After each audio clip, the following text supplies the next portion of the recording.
मैं इस घर की नौकरानी नहीं हूँ और तुम्हें मुझे हर हाल में इज्जत देनी होगी। सुना तुमने अम्मी ने? नसरीन जरा। अच्छा तो तुम इस घर की नौकरानी नहीं हो? हाँ, तुम एक नौकरानी हो नसरीन, और हमेशा नौकरानी ही रहोगी। चलो, अम्मी ने जो कह रही है वो काम करो।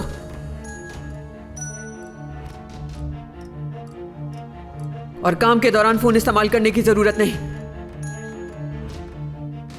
हेलो नसरीन, मुझे बात करनी है तुमसे। ठीक है, मैं आ रही हूँ। समझ क्या रखा है नसरीन? मेरे सामने खड़े होकर मेरी नाफरमानी करोगी? हाँ, वो लड़की बहुत मक्कार है। वो सादिया से इस बात का बदला जरूर लेके रहेगी। वो क्या बदला लेगी? हमारा घर उजाड़ दिया उसने, इससे बड़ा बदला अब क्या होगा?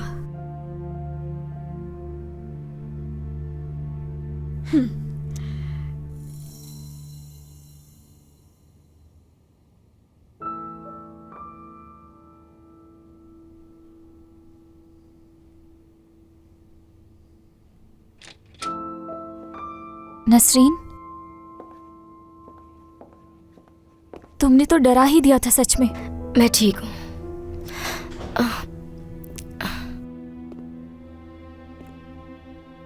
खुश आमदीद, तुम भी आए हो।